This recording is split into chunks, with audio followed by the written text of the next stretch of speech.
Hello there, good morning or afternoon, depending on where you are. Simon here, we got Simon and Nick.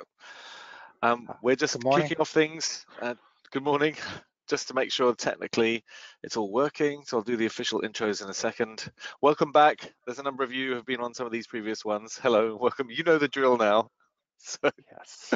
Sounds good, Kent. You didn't even have to wait for me to ask. That's brilliant, thank you. Hi, Lona. Hi, Sam. Hi again. Thanks for joining us again. Really appreciate it. Great. Okay, so sounds good, and you can see us. That saves me asking the question. That's brilliant. And we've got a bunch of people who are rolling in and joining us. So welcome. I'm Simon Walker. I'm the Director of Training for Red Giant and also for Maxon. And we're delighted to invite Nick Harauz. He's our expert trainer today. Good morning. Welcome, Nick. How's it going again, Simon? Oh, yes, I know. Here we are again. So we've been doing a series of these. And in fact, let me just grab up here we are, the preview document. We've been running through a series of webinars that connect Maxon Cinema 4D and the Red Giant tools. And so we've gone through Tuesday, which was looking at Trapcode, and yesterday was looking at Universe, with also a little bit of Mir and Null Light Factory added in. And today we are looking at compositing elements and also looking at some nice 3D capture for then combining and organizing files on top of each other with a moving character. So I'll let Nick talk more about that in a second. But just a couple of housekeeping things. Yes, we're recording this session. We're recording it already. And you'll see that little record icon at the bottom of the interface. And in fact, this PDF that we're looking at here, you'll know this if you've attended some of the previous sessions, but it's available for you right now if you go to the handouts area of the webinar software. And it's called Workflows for Mograph Designers. If you click on any of the dates for any of the sessions, then you get to register for them. So for example, if you want to watch this session again later on in a few hours time, then you can click on the date down below, and that will take you to the register page. But those registration links also act as links to the recordings. So if you wanted to go to the previous 2 days and watch any of the recordings, all you have to do is click on that link and follow through, and then you'll be able to view the recording for that. And we'll also be sending out the recording for this session automatically. You'll get it in an email an hour after the webinar finishes, which is the shortest amount of time that the webinar software allows us to actually set it up and to send it through to you. Great. Okay, and I think that's it. It sounds like we're all working. I'd love to introduce Nick. Nick is a master trainer in a variety of different hosts, Avid, Apple, and Adobe for sure, but he's also a certified expert in the Red Giant tools. And you've been using Cinema for a whole bunch of time as well. So we're delighted to have you take all that knowledge and then put it together for these various tricks and techniques. So thank you. Welcome again, Nick. Thanks for joining us. Awesome. It's really good to be here. I'm excited to share some tips. And we've got some more information about Nick we'll share at the end, because he runs a number of different websites, one of which is Creative 111, which does training techniques and so on. But I'll share that with you when we end up. And also we're running Q&A at the end of the session, so we'll have time for some audio questions. But if there's anything you'd like to ask or comment about as we go through, please use the questions box in the webinar interface as we go along, and we'll try and answer those questions, or I'll interrupt Nick where necessary. I'll try not to interrupt you too much, Nick. Yeah, no problem. Then that makes it relevant if there's something specific that you'd like to see, or would like him to mention again or talk around that subject. Great. Okay, so with enough of my yakking, let's get on with the techniques. I'm going to transfer the screen over to you, Nick. Right, let's go to change presenter. Good morning, Kurt. Awesome. Nice to see you. Awesome. Let's go here. Change it over to you.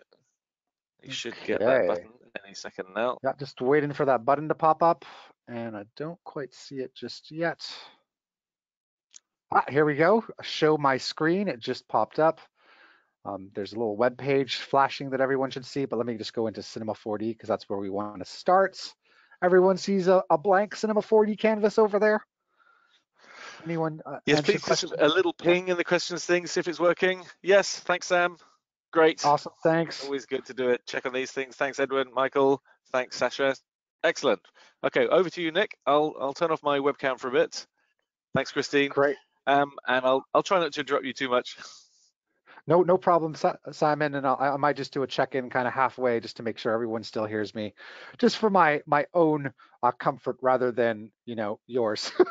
So I want to talk about a little bit of what we're going to cover today. One is we're actually going to we're going to motion track a piece of footage inside of Cinema 4D, and we're going to attach a 3D character to it.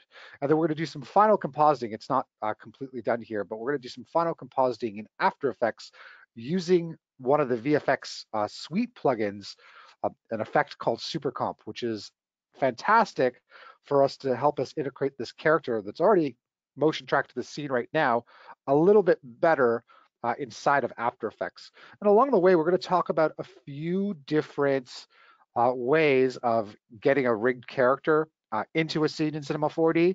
One, which is this new plugin called Moves by Maxon. I have a little example to show. We'll also take a look at a Mixamo and integrating a Mixamo file inside of Cinema 4D. So without further ado, I'm inside of Cinema, and I'm actually going to just create a new project so you guys can see that. The first step that I'm on to is to first of all track some 3D footage, and then we'll get into the character animation part. Okay, so here I have a blank timeline. And usually when I start to a motion graphic scene inside of Cinema, I'll head over to the Layouts button right over here, and you'll see that there's one designated for motion tracking. The first thing I'm going to do is actually click on the button down here of this new part of the interface called Motion Tracker. You'll see a motion tracker is now loaded up here in my Objects panel. And once I have it selected, I head over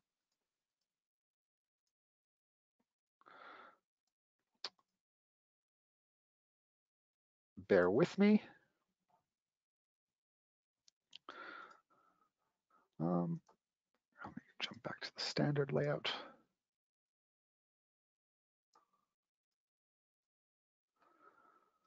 I am not sure. Okay, there we go. I'm just actually going to shut down Cinema 4D for 1 second, and we'll start again here.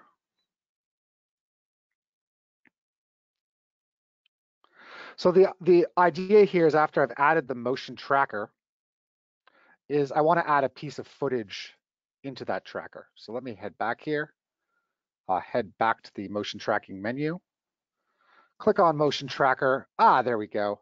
And now I see my options down here in the attributes panel. One thing that I really want to do right now is load a piece of footage, which I will do. I have a piece of footage ready to go. And there's something magical that happens when you load a piece of footage this way. So I have a clip here. It's of a shot, a handheld shot around the Toronto Island ferries that I filmed back last year. And what I'm going to do is load this in and press open. One thing you want to know is when you load a piece of footage into the motion tracker is there is a resampling value that is set by default. And the value right now, because this is actual Ultra HD 4K footage, is quite low. It's set to a value of 16%. This is great in terms of that it's going to track a lot faster, but in terms of accuracy for a full solved 3D track, you might want to up-res this resampling value here. So just for a demonstration purposes, 16.66% is going to be great for speed. However, I'm going to kind of up this a little bit to about just under 50%. If I really had the time to take you through the track, I would make this a lot higher in terms of the resampling. The next thing I want to show actually happens to do with our render settings. Automatically, because we loaded the footage that way, our project is now 3,840 by 2,160 pixels, okay? So which is fantastic. So that's great in terms of exporting a After Effects project when we want to do our fine tuning here at the end after we've added a character to the scene. So we're going to do a full solve, which is an automatic solve, but it's worth talking about what happens during an automatic solve and a little bit of differences between the motion tracker here and then also the camera tracker that's inside of After Effects. One is that before you can do a full 3D solve and reconstruction of your scene, is that it's going to auto track your scene when you click this full solve using a certain number of predetermined tracking points. When you see this for the first time, you might think that these tracking points are random, but what I want to mention is that they actually try to attach themselves to high contrast areas in your image. So by default, 300 of these are going to be created. Now, in a tracking process, some of these tracking points that will be added will get lost. And in those instances that they get lost off screen or one of those purposes, they will be replaced with auto tracks.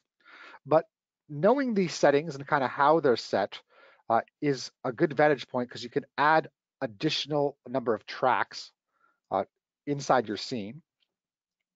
The other thing that you should note is that if you performed a 2D track by itself rather than a full solve, is if the auto tracking points aren't sufficient, you can actually add your own manual points.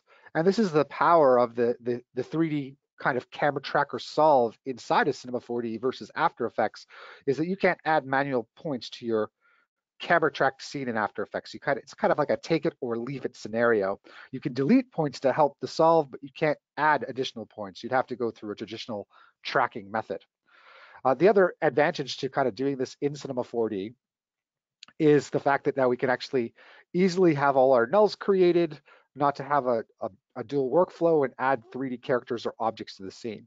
So without further ado, let's just take a look here at creating a full solve. So I'm going to click on the full solve button and a few things are going to happen. One is I've kind of trimmed this clip, but it's 293 frames.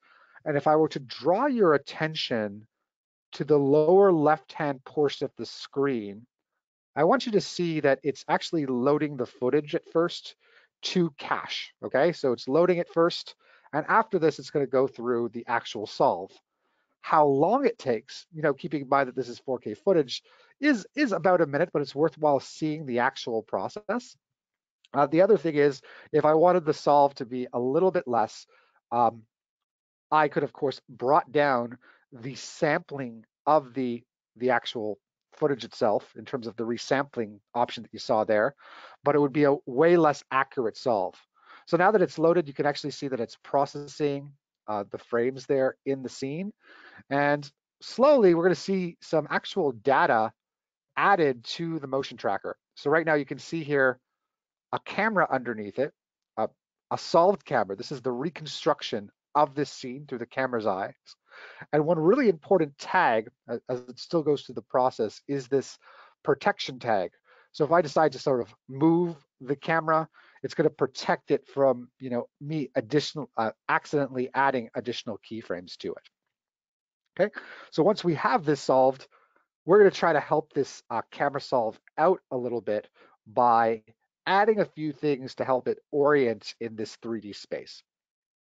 Okay, so going through that last bit of the process here. We're so close. Everyone still with me there, Simon? Yes, absolutely. I've got my Amazing. eyes absolutely peeled on that progress bar.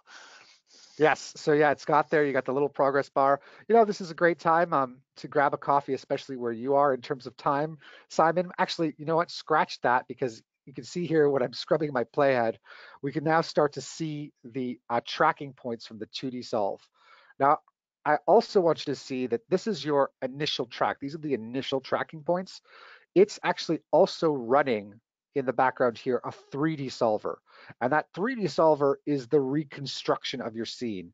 And that's the full power of the full solve, is it tries to take care of this for you and reconstruct your scene. Now, in certain cases, some of these tracking points are unreliable.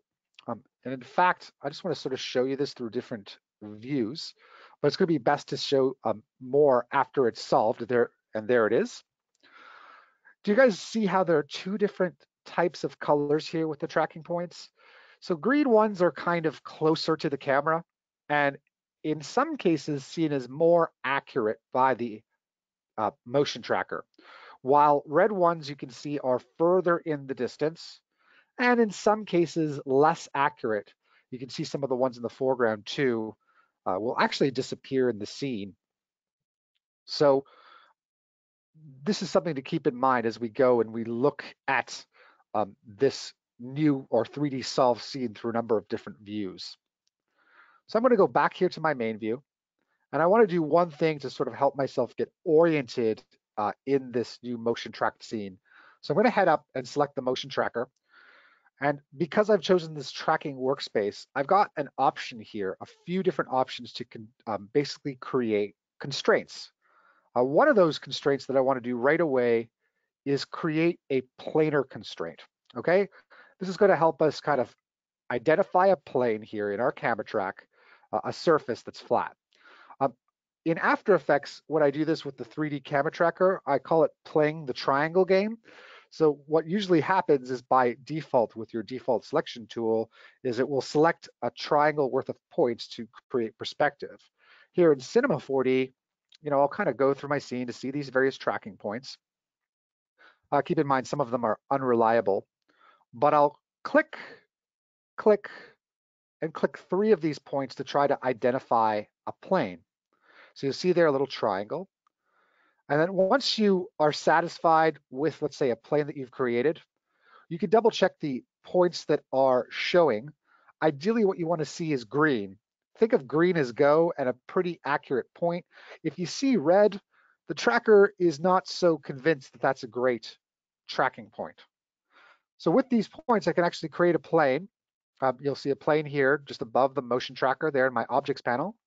And if I go through this, you'll see it's actually planed to the floor of my 3D camera tracked scene. Excellent. So there's one thing I can do. And if you look here at the motion tracker, just notice, hey, I've got a little planar constraint tag currently on here. By the way, if you locked this panel, you could select individual null objects. These are all the tracking points, by the way. I'm just showing you here. So if I go back, scroll back all the way up here, these auto features, that was created when the 3D camera tracker was solved. These are all the points that I can actually select and drag into the planar constraint tag.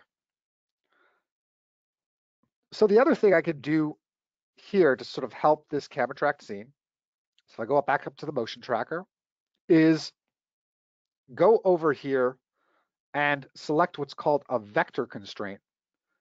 And in this case, I'm just going to select 2 points, these 2 points back here. It creates a line.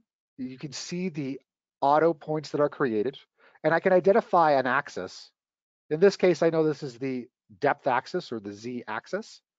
And through that constraint or that tag, it helps me position the camera in the 3D world that we are in. So these tags can just kind of help align you in your 3D space, which is fantastic. Cool. Just with this, I am now ready to actually bring in a 3D character into the scene. And we're eventually going to end up bringing one from Mixamo, but I wanted to talk about some of the stuff that's available to you. So in fact, let me actually head to the, first of all, I'm going to make sure I save my project to this point. And I'll just save on the desktop, just so that I have this as a reference. Camera, tracked, scene, begin. Okay. I'm going to head over to the content browser and show you, we talked about this a little bit earlier and took a look at it on the first day. And under all of the different preset categories, so all of this material, by the way, you can download as a supplemental material after you've downloaded R21 or whatever version of Cinema 4D you have. From the help menu is an option to check for updates. And in this check for updates window, you'll see eventually a tab show up here in the middle, which is for downloading additional content. And it's under that tab that you could download this entire library of presets for 3D objects, as well as example scenes that you can use. So that would be under the optional tab. That's where it's going to be available for you. Since I've already downloaded this, this is in the history tab. So you can see the date that I've downloaded it, not to mention the content libraries that I currently have access to. Inside of here, I'm going to go to actually example scenes discipline first. And you'll notice that there's a whole character animation section. Some of these scenes, this teapot scene, if I double click it to open it, already have animated characters. Other examples have characters meant for rigging, such as this robot here that's already set in a T-pose. There's yet another category of stuff. If I go to example features, so there's an example folder for scenes disciplines, and then another one for features. And here under character rigging, you've got a bunch of different characters in T-pose. I need to mention that some of this content is meant for educational purposes only. So it's worth taking a look at the info pane just to see who the creator is and if there's any restrictions on the use of certain files. Because there are some, specifically I know with the T-Rex meant for education or for demonstration purposes only. I'm going to select my Flavio character right here. There we have him. He's set in a T-pose. And using a variety of different methods, you can kind of bring in a skeleton character, or what we'll call a bone mesh. And that might already be animated and have that character respond to a specific animation. So this brings me to a point where there's this new tool that's available on an iOS device. I believe you have to have an iPhone 10 or above, and that happens to be the camera that supports depth space. So if you're that if you have that and then the right operating system on your phone, you can go to your app store and download a free app from Maxon called Moves by Maxon. Okay, and with this app, I actually will show you a little demonstration. I've got on my desktop this folder here of a few clips showing what this app does. And unfortunately, it's not under the most ideal circumstances, but just to let everyone know, I haven't really left my condo in the last little while, so in Toronto. But ideally for you to have this app work with your camera phone, the most amazing part about it is it will map a character based on your movement. So this is my wife in the apartment that we live in. And I should mention that an ideal circumstance would be to have a character here in the foreground and have a background that is separate from her and nothing else in the foreground. Not to mention some ideal lighting scenarios would be helpful as well in your space. So setting that up can be really helpful. And you'll see here after I scroll forward a little bit and do a setup, that's our little new puppy who interfered with this entire process. If I play back a little bit of this, you can see the character following my wife's movements. It's pretty sweet. And I got great sections out of this with the character movement. And I'm able to take this character, this movement, and then map it to an existing character rig, which you see inside. So there's one example. Again, Moves by Maxon, total free app. And here's another example with a higher lighting, character moving around. And you guys might be able to tell that I just finished cooking in our kitchen. So apologies for that. So let me close this out here and show you how you can kind of take this information inside of Maxon in Cinema 4D. So there's a few things to mention. You need to download a plugin for Cinema 4D separately, Moves by Maxon. And once you do, this option for Moves by Maxon is going to be an extension. So you'll close out Maxon and reinstall it again. And you'll come here to see the Moves by Maxon data. One thing you have to make sure is that your phone is using the same IP address as the network that Maxon is on, and then you basically flash your phone in front of this QR code, and it'll read all the information from the Move by Maxon files. Now, there are two different ways to capture material. One are just plain face captures, but there's also a whole on body captures tab here as well. You'll see this is one of the body captures that I have from the camera of my wife. It's about 2 minutes and 52 seconds long. And what I could do is, because I've already added it to the system, is add it to my existing scene.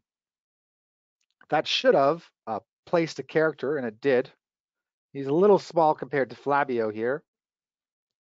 But if I move that character back, you can see that's the rig from my camera. I can see that it's definitely moving around and following, or has followed my wife's movements. If I head over here to the Object tab, I will go just to show you that a floor has been added. It's the floor that she was dancing on. And here's the motion for the use of this tutorial, as it says here. One thing I want to do is kind of show just how you would go about starting to rig this character, or one way to go about it. So the first thing I want to do is just kind of have my character at a slightly larger size. And I want to show as well that an option here for this motion rig is that you have, here we go, an option to actually start this rig in either the captured pose or the T pose. So I'm accessing this from the Object tab. This T pose could be more helpful if you're trying to rig, the movement of Flabio to the character. So let me show you one way to go about this, and I kind of call it, playing the connections game. Many characters that you'll see in terms of rigs will have different names to them, and Moves by Maxon has its own system in terms of how things are rigged. You've got hip joints, and then a number of splines, as you can see here, representing my character, a neck, and the list goes on. Then certain rig characters are going to have their own hierarchy. In some of the newer versions of Cinema 4D, you can see you can actually even select a head controller. Some authors have given you access to a heads-up display where you can start to do movements with these characters, which is pretty sweet if you want to animate this from scratch. Nonetheless, as an example, what I'm going to do is attach the hips of this rig, the T-bone here, to my Flabio character.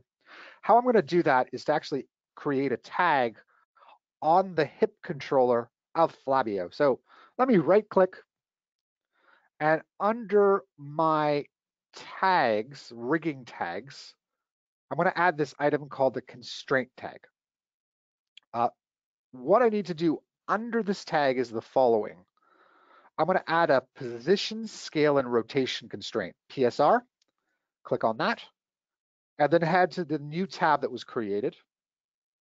The most important step is I want it to follow my moves character's hip movements, but not move to the position of where it is inside my project. So under offset, I'm going to maintain the original position, scale, and rotation data. However, now identify a target layer. So let me head back up here to the hips joints, grab this and drop it into the target. Now you may remember that under the Object tab, I set this to a T-pose, and the T-pose itself, when you move it over to that pose, doesn't have any animation. But if I switch back to the capture pose, we should see that my character, based on where his hip is located, has started to move around with something shot on my iPhone. Pretty cool? Simon? That's amazing. The speed of rigging that, or not rigging, just shooting something, is incredible. Yeah, and then also have custom movements from participants. And in ideal scenarios, I could continue to rig this, to each of the items that I want to, and have Flabio move around and respond to stuff that I shot on my camera. This Maxon Moves by Maxon is fairly new. I think, what, less than 3 weeks old, if I'm correct, maybe 4 weeks. Less than that. It's about 2 weeks ago they released it, or we Yeah, released it rather. so I can see this app coming with more flexibility in the future, and I'm sure even easier ways to rig characters. So definitely something to look out for and become familiar with, to have animated characters. Opens up another world of possibilities. Now for my scene, I didn't use Flabio, but you could get the idea. I could continue to rig this character and then copy and paste Flabio to my actual camera tracked scene. But I'm going to show this with another type of character rigging solution, which was covered in a webinar recently by an amazing instructor by the name of Lionel. That was that about 2 weeks ago, Simon? Yes, 2 weeks ago. And by the way, if you want to see any of those sessions, please email me, simon@redgiant.com, and we can give you the links to the recordings for those. Yes, and so we have a character here. I'm on a site called Mixamo, which is from Adobe. If you guys have an Adobe Creative Cloud account, you have access to this. This is kind of phenomenal. Once you've logged in, you've got access to a bunch of characters, number one. Number two, you should know that you could upload your own characters. So you could upload something from Cinema 4D, bring it in here, and then based on that character, start to animate it. Right? So there happens to be an upload character button right here. You can upload a file, an FBX or an OBJ, which has materials on it, and then just start with a bunch of pre-rigged animations. Just a great place to start. So with this zombie character, which is ideal for my fairy scene, I picked a form of a walking cycle. So I just actually typed in walk. I'll press the return key. We can see here that we have a ton of various walks, and I can select those cycles and see my character is automatically, animated. Quick question, Nick, whilst you're doing Yes. that. Question in from Andrew. Is there a way to auto snap to the moves rig, like how we can snap a character object to a Mixamo rig automatically? Could you repeat that question, Simon? Sorry, is there a way to auto So snap yes, moves auto rig? snap in moves. So that the rig that you created by moves is the way to auto snap it in the same way you can auto snap a character object to a Mixamo rig. Gotcha. I don't know. So that's the right answer. There may be, or there may be something in the works. So from my experience, Andrew, unfortunately, I don't know if there is a way to snap to it just yet.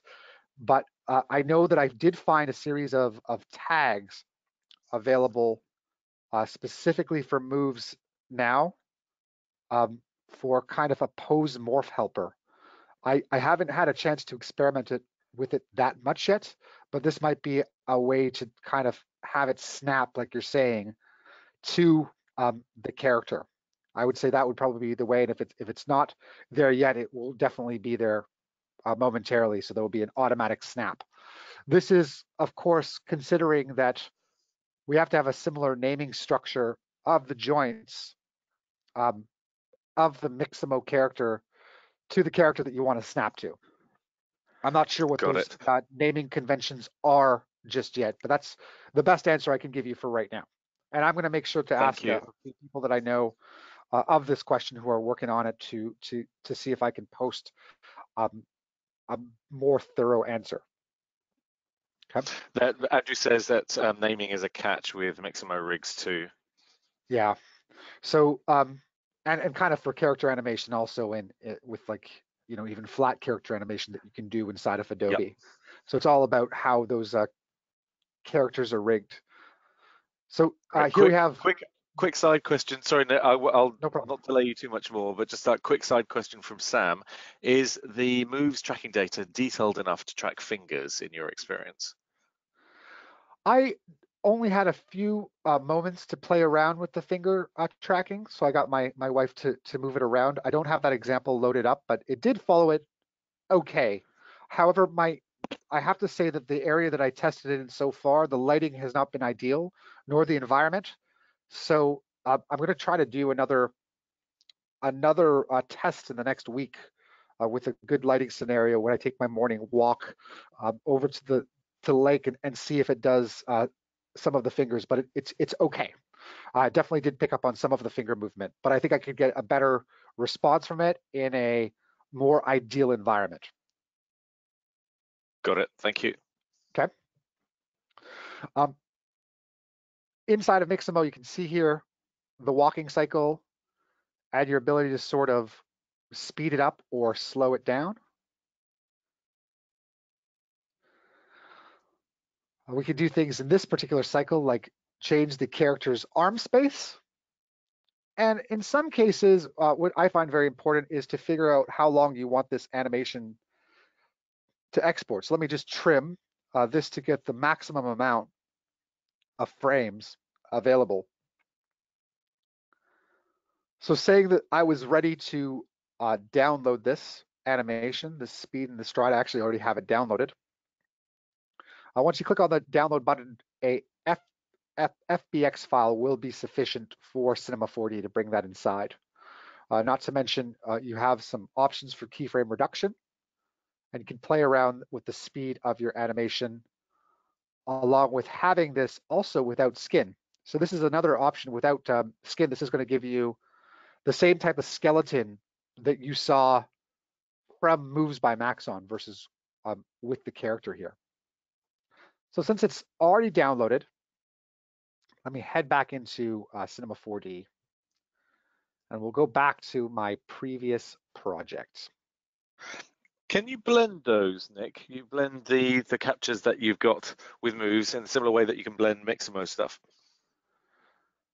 You can blend Mixamo captures inside of Cinema 4D.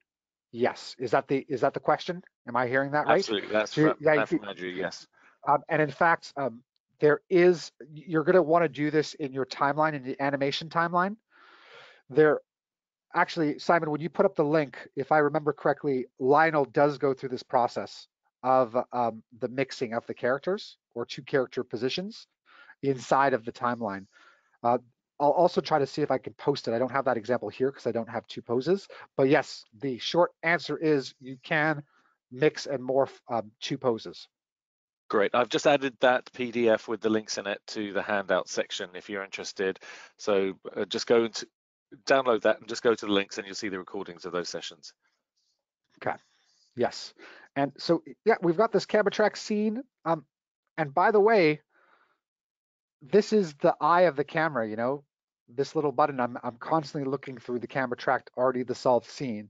So when I add a character in here, if all is good, we should see that he's already mapped inside this 3D world, which I've taken the time to identify the plane as well as identify a vector constraint. So let's actually merge two projects together by going to the File menu and seeing how this is working. I'll head to my desktop. Let's go here. I want to have, let's find this character here. Too early in the morning. There we go. Under my Cinema 4D examples, I've got this walking FBX file. So I'm going to open that. I'm going to keep all of the default import setting options for the time being. I'm going to press OK. And I'm actually going to choose to not reassign the takes. Okay, I've got this character in the scene. Just want to make sure that I'm looking through the right lens. Yep. And even though he's so high in this particular instance, and kind of going in the opposite direction, I could have flipped the Z-axis on import. We can kind of see that he is following the camera tracked scene right now. In fact, let me try to import him again with the camera Z option flipped and see what happens. File, merge project,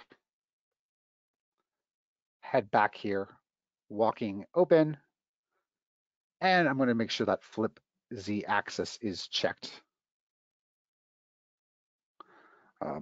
That actually flips my character in the opposite direction, so the vectors must have not got interpreted correctly. I'll bring it in one more time. Anyhow, my character is huge. And what I'm going to do, let me try to do that again, a little bit slower. There we go. We could also try to show change these axes as well here to get him better oriented in the scene. What I'm going to actually do, because I know that my characters has been keyframed, in fact, I can see the keyframes listed here, and also a problem that we're going to address, which is the animation stops, is add this character to a null object. So let me go ahead and create one and throw the contents of what I've received from Mixamo inside that null. Inside of here, I'm going to make a few changes. I'm going to actually bring him down a little bit. And most importantly, just for the time being, also scale him down. Let's also move him back in Z space. And let's just take a look at what we have here so far. Do you guys see how it's mapped to the camera? Now, in terms of good accuracy, I could see where this character is in conjunction to those points through the various camera views, right? So we're looking at various points and where they are in space and his relative position to those points. So we've got that null there. Let me flip this character around, get him in the right direction, and position this a little bit back there in space. And let's just see how this goes forward and address the second problem. So he's looking good in the scene. This was again a 46% resampling of the footage, and me identifying a specific ground plane, making also a small position. And in that confined world, I can get even more specific, which would make this even stronger. But everyone sees the problem there with my character. The biggest problem that we can see is that he kind of stops his animation. So I'm going to fix that actually rather simply by heading to where all my keyframes are on the hips of my character. In fact, if I draw your attention to the coordinates, we see both the position value as well as the rotation values of this keyframes. But because I only exported a series numbers, a certain amount of frames from Mixamo, it just sort of stops. So heading now, I'm going to head to Animate. And we can see all of my hip keyframes. And I want to do something. What I want to ideally do, as you can see, this timeline continues down here, where the keyframes stop, is continue this animation. You'll see with the hips selected, under the Properties tab, there is an After option. And what I'm going to do is not choose to repeat this animation, but do an offset repeat.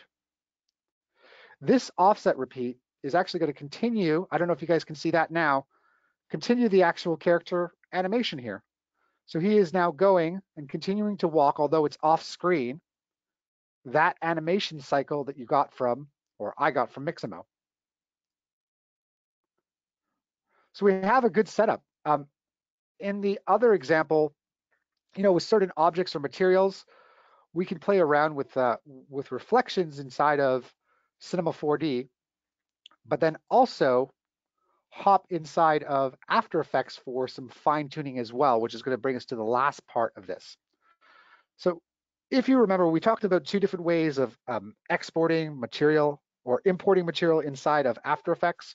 One is that this Cinema 4D file, I could send it over to After Effects. And in fact, I could do that with my actual, making sure that my footage here is turned off.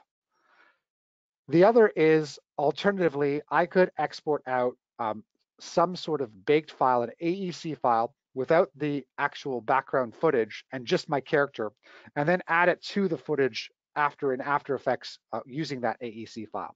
And this is what I I actually did both methods. We'll show both, but with the AEC file, I chose under the render settings in particular to export this as a image sequence. And on top of the compositing file, those are the options here for After Effects, including the 3D data of the camera that you'll definitely want to check for your AEC file.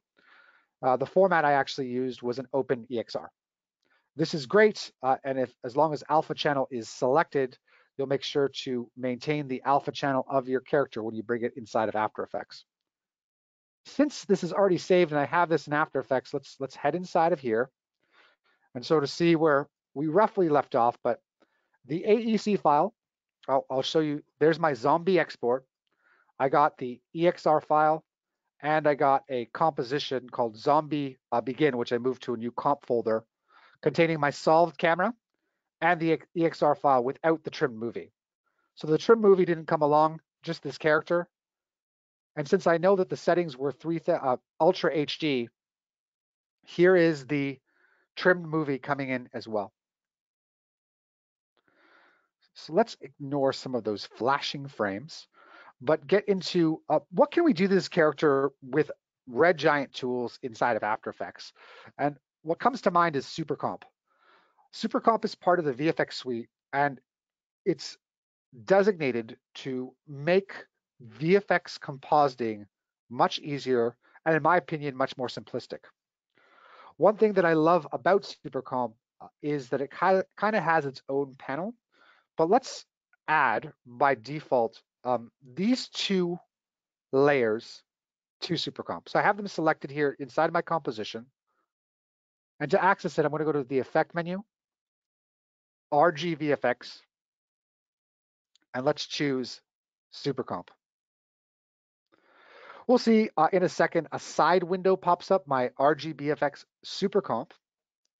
And what I needed to show is those two selected layers are now being managed by SuperComp, okay?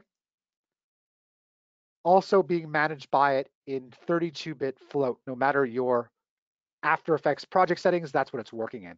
Really important point to note. So my goal is to take this zombie character and have him sort of feel a little bit more like he's part of this environment. One thing that I'm going to do first of all is add, let's just look at him a little bit closer there in the scene. Notice that as I move here inside my composition, that the VFX SuperComp is responsive. By the way, if I had additional layers here, of course, minus camera and lights, SuperComp will see it, but it doesn't manage it until you click on the plus icon or select to add it to SuperComp. SuperComp automatically tries to flag the type of layer you've added. So I just want to draw your attention that right now the layer type is set to be normal. And with that setting, it gives me a series of effects that are available by clicking on the plus icon. So notice I have effects for color correction, blending the edges, adding light wrap, which I'm about to do, and a few other effects as well. Certain layers have semi-transparency. This could be fog, smoke, fire, and that layer type would be considered an additive layer. And if a layer is flagged as additive, which SuperComp is really good at doing in certain cases, you'll receive fewer options, but relative to that type of layer. Let me go back to normal, and let's add some light wrap. So right now, the light wrap setting is set to a minimal amount, because usually I find through VFX workflows, you'll start off making the value quite extreme and slowly over time pulling that value back. This small amount, though, for demonstration purposes, isn't really showing what's happening here with our character. So what I'm going to do is increase it quite a bit to its maximum. And let's take a look at the edges of the characters. Does everyone see a little change that happened there? Maybe make it clearer now. The background's encroaching more on the arm, yes. Exactly. So it's picking up the background and it's blending it in to the edges of my character. The best part of this is that it's adaptive. So as this character moves through the scene, that light wrap is changing based on his location. Trying to do this inside of After Effects could be very time consuming in the pre-composition structure in order for it to constantly pick up on the background images. And just to demonstrate this a little bit further, I'm going to temporarily create a new solid. Let's make that color of the solid red. And I don't want it to be the size of my comp. In fact, I'm going to make it 500 pixels by 20. That's a little too small, so let me go to the solid settings, increase it for my HD size. Everyone sees that solid? Okay, so I'll place that solid underneath the zombie movie. Actually, let's just place it on top here again. And I'm going to press the plus icon to add it to Super Comp, but lower it in terms of the layers panel. What I would like to show, actually you can already see it, how that solid just basically being added to Super Comp is now being light wrapped around my actual character. So again, super adaptive. You could add things to your background. We could make color correction changes, and this is going to continue to integrate it better, these two assets, extremely quickly and efficiently, which is awesome. Super Comp came out, am I correct in saying July last year or June last year, Simon? June last year, yeah. Yeah.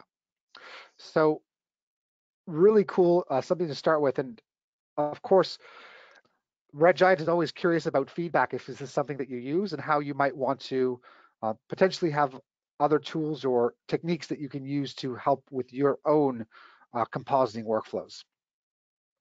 Let's add a few more effects here. I want to go click the plus icon. And I'm going to choose to add a color correction effect. So let's just take a look at that. And here, in fact, you know what? I'm going to take this effect, right-click it, copy it, and apply it to by right-clicking and pasting that effect to my background layer. So here, I might want to perform some color correction there on my background layer. And let's just see here that I'm lowering the black levels. I don't know if you can see also the light wrap is adaptive as well in the foreground. That is definitely a little bit too much, but hopefully it's bringing, you can see how it's adapting that above layer as well as I color correct the scene and even add some color tint to it too. Let's continue to add effects. So I'm going to click on the plus icon here. I'm thinking an edge blend might be in order. And we'll see that we get a very small radius by default. But if I increase this to a value of 5, we should start to see in a second more edges blend into the scene there. Yes, it's definitely taking more into consideration. Let me lower that value to a value of 1.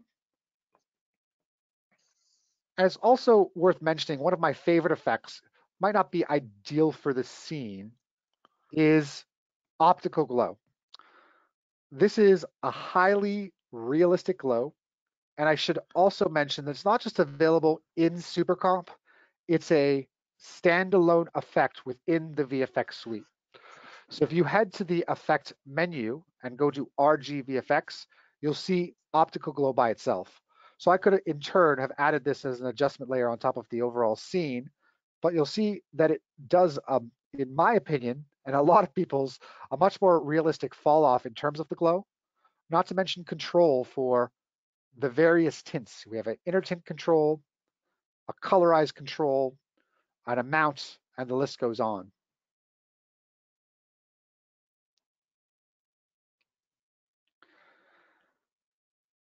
It is also worth mentioning that as I work in SuperComp, if you take a look at the solid that SuperComp was added to, you'll notice it's pretty clean. By clean, I mean there's like literally no parameters here.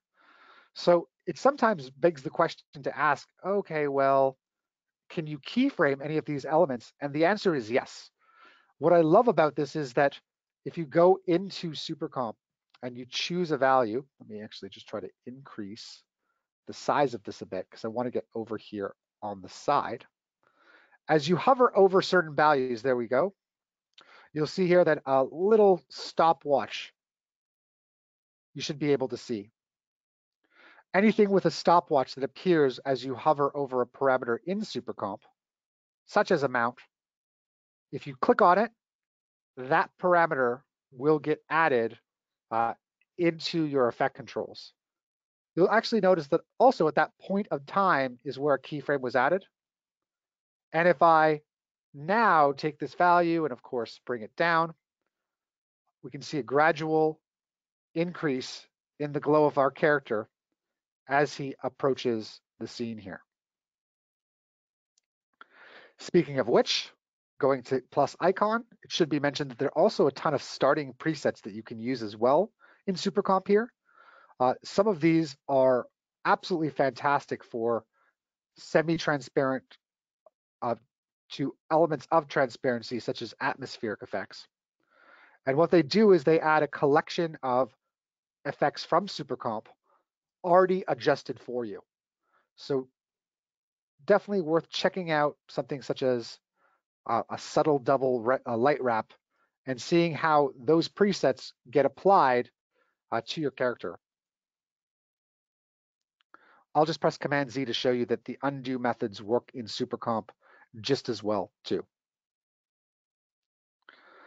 Adding one more effect here, I'll come in here and add a little bit of a reverse light wrap as well across my character.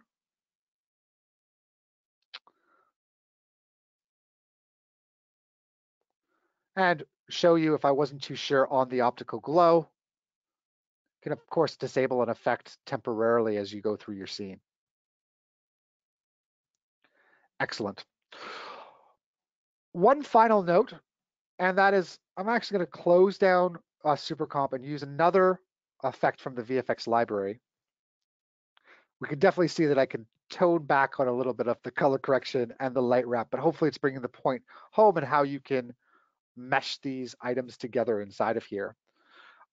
I'm going to close out SuperComp, and we are going to head to the effect menu, go to RGVFX, and add a shadow to this character.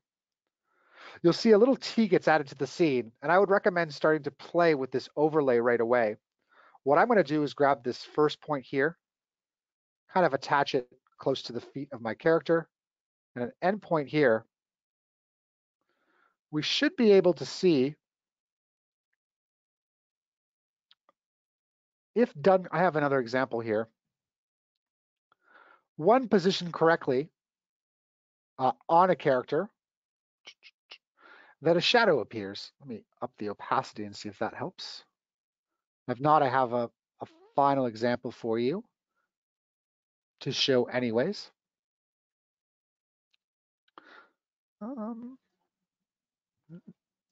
All right. Heading to another example of this a little bit further down the line. I also have a baked example for you as well, just in case of a situation like this. I actually have a teapot here in a scene, and I could show you the VFX shadow working in this instance across this character that I brought from Cinema 4D. We can see the shadow bled into the background, not to mention following the character as well. So same motion tracked scene, motion character with my teapot in this case, using a few features from the VFX Suite. It's also worth mentioning, before I kind of come here to this final zombie ad example. Okay, let's go to the zombie begin. One other thing I forgot to mention in SuperComp, which was if you select no layer, but SuperComp itself, there are options for blending your elements together that you've added to SuperComp by using grain settings. And you can come up here, choose a output gamma, log, linear, or video, and then increase the amount of grain that's in your two shots. So that kind of brings me to the end of this workflow, Simon. So where we talked about motion tracking inside of Cinema 4D, a little bit about character animation and rigging, and then bringing those assets into After Effects and looking at them with the use of SuperComp, see how we can blend those images together. This is fantastic. Thank you, Nick. That's very interesting. I was just looking at a couple of the comments about people saying how much time this is going to save them than the That's traditional awesome. way of doing compositing. Quick comment or question from Andreas. In fact, you touched on it there, Nick. Would you mind just going up to the output gamma you have in the top right of the SuperComp panel and clicking on that drop down? Yep. And the question was, can you use different formats, say log and linear, and then mix those in SuperComp and then output log? So this is where out at this point, and then SuperComp can talk to After Effects by outputting log. But Nick, could you just click on one of those layers as well? Say on the zombie layer. I just click. Down in. I have the. Sorry, I guess my So if you screen's go not down updating. to all right. Go down to the layer. That's it. So on the layers themselves, this is where you would then set the different formats. Yeah, sorry, I did that, Simon. I think we're just a little bit delayed, about a 5-second delay, Okay. which is why you couldn't see my screen update. But yeah, you can see here I'm on the zombie export under the layer presets, and they have their individual modes. And I also realized, Simon, the reason that my shadow wasn't working was that I carelessly added shadow to the super comp layer rather than the EXR file in my comp. And I just Of course. redid that. Yes. And that works way better. So note to self, add to actual EXR layer, and you'll see that that shadow is working as it should. Yes. Excellent. Great stuff. Nick, would you mind sending the screen back to me? Yes, not a problem. And by the way, I realized I shot this footage, Simon. So in terms of the footage part, I can put that up for people to see. So hold on, let me actually send this back to you. Okay. And I'm going to change back to you, Simon. There you go.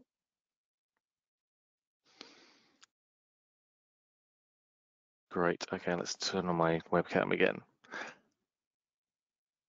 So this is the website on my screen here is Creative 111. And this is your video training website, isn't it, Nick?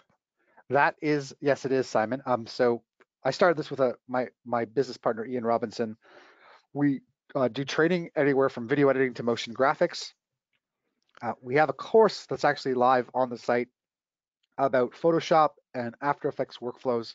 We also have a YouTube page, Creative 111, that you can go to see some of the tips and tricks that we've offered in both Premiere, After Effects, and we're slowly rolling out other topics. And with our joint certifications and some other people that we're working with, we'd love to hear from you. Feel free to reach out to me specifically on LinkedIn and or through these various channels, and I'd be happy to entertain any tips or tricks that you guys would like to see. Lovely. It's been fantastic to look into your creative workflow and seeing how you pull things together. This has been really Thanks useful. so much, Simon. Lots of people saying thank you as well on the questions board. So thanks for Thanks, that. guys. Thanks, Andreas. Really Thanks, appreciate Bo. you tuning in. Thanks, Bob. Thanks, Helena. That's awesome. One other thing I'd quickly mention here, just because we're fast running out of time, is that if you have follow-up questions or you'd like to hire Nick for, or rather, let us hire Nick for you for a session for your team, because one of the things I forgot to mention at the beginning is that these sessions are an example of the complementary sessions we run for users who have several licenses. So if you're in the volume program, then you have access to all this training and it's complementary. So we can send people like Nick in to run a course for you. So if you are interested in that, let me know, simon@redgiant.com. And this is for all the tools. This is for Redshift and Cinema, as well as all the Red Giant tools too. And also, I added halfway through the session another PDF, which is linking to Lionel's sections on combining the character and mixing up its animations inside Cinema. So feel free to download that too, and I'll add that into the notes that we get on the email too. Awesome. Fantastic. Thank you. Thanks, everyone. We really appreciate you carving out this time to join us. Yes. We know it's not exactly easy to set times these days because it's life is a bit interactive, as we all know. But thank you, and we'll be sending you more information. So look in your email boxes over the next few weeks because we're going to carry on doing a few more of these because we find people find them quite useful, which is great. Yes. But thank you again, Nick. I really appreciate all the hard work for preparing these things, and thanks to your wife too. Thanks for asking her to be a mocap artist for you. Yes. She was very happy with the idea. I'm on dinner duty for the next 2 weeks. I bet you are. Yes. Great, excellent. Well, thanks everyone, and we'll see you on the next one of these. All right. Thank Bye, you so everybody. much, everyone. All right. Take it easy. Stay safe.